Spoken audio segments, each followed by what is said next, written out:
श्रावस्ती में लोकसभा चुनाव को लेकर सरगर्मियां तेज होती नजर आ रही हैं।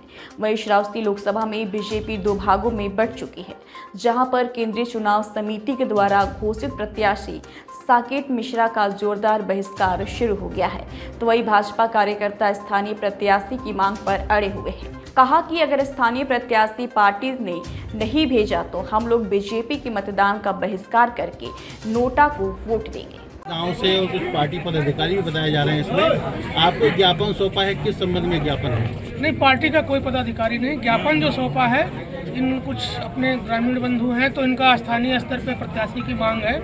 बाकी भारतीय जनता पार्टी में जो शीर्ष नेतृत्व का निर्णय होता है वो हम सभी को मान्य होता है। पार्टी प्रत्याशी के बदलाव की मांग को लेकर सभी आए हुए हैं।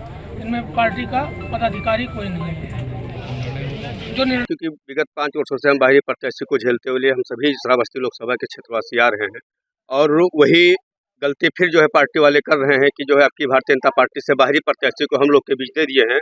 और विगत जो पहले कोरोना कालखंड था तो इसमें बाहरी प्रत्याशी हम सभी क्षेत्रवासियों के दुख सुख को बांटने के लिए नहीं आए थे, और जो दैविक आपदा बाढ़ के रूप में आई थी तो एक भी राहत सामग्री बंटवाने या हम सभी लोग के दुख सुख को जानने के लिए कोई भी बाहरी प्रत्याशी नहीं आया था। और उसके बाद जो बाहरी प्रत्याशी हम उनको जानते ही नहीं कि कौन बाहरी प्रत्याशी। सोशल मीडिया पे हमने कुछ दिन पहले देखा था कि भारतीय जनता पार्टी द्वारा संभावित प्रत्याशी जो बनाए गए हैं, वर्तमान प्रत्याशी बनाए गए हैं, वो साकेत मिश्रा जी हैं। हमने इनका कभी नाम नहीं सुना था, ना कभी इनको देखा हूँ, ना इनसे हमारा कोई परिचय है, ना इन लोग से भी कोई परिचय है, ना क्षेत्र में कभी आए, ना कभी जनता दर्शन किए, ना हम लोग उनका निजी आवास जानते हैं, ना जनता दर्शन का उनका मुख्य जो है कार्यालय जानते हैं, ना उन लोग को हम जानते हैं। इसलिए हम सभी लोग का मांग है कि बाहरी प्रत्याशी को हम लोग को नहीं चाहिए। हमें ऐसा प्रत्याशी चाहिए जो हम सभी लोगों के सुख दुख में शामिल हो, हम सभी लोगों के दर्द को महसूस करे, हम सभी लोगों के असहाय समय में वो खड़ा होकर के हम सभी लोगों के लिए वो मददगार साबित हो। इसलिए हम सभी लोगों का नारा है कि बाहरी प्रत्याशी भगाओ, लोकसभा श्रावस्ती क्षेत्र बचाओ। कहीं ना कहीं ये केंद्र सरकार की जो चुनाव समिति है बीजेपी की, वो उनका निर्णय है, तो क्या उस निर्णय के खिलाफ हम प्रत्याशी के खिलाफ है। हम भारतीय जनता पार्टी के खिलाफ नहीं है, मोदी योगी के खिलाफ नहीं, उनके नीतियों के खिलाफ नहीं है, उनके जन कल्याणकारी योजनाओं के खिलाफ नहीं है।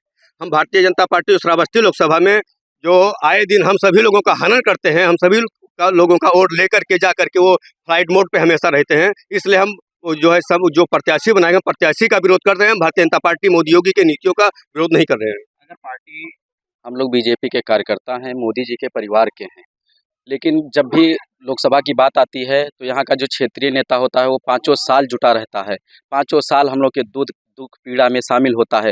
जब भी कोई कोरोना बहुत बड़ी त्रासदी, बाढ़ पीड़ा बहुत बड़ी त्रासदी, उसमें लोग जब अपने घरों में छत पे यहाँ वहाँ पे बैठे रहते थे, तब हमारे नेता, यहाँ के जो क्षेत्रीय नेता थे, वो लोगों के दुख में शामिल होते थे। उसके बाद जब यहाँ की वोट लेने की बात आई है तो बाहरी नेता को वहाँ से टिकट दे दिया गया है दिल्ली से नहीं जनता की दुख जान सकते हैं, यहाँ नीचे उतर के जनता की दुख जानना पड़ेगा।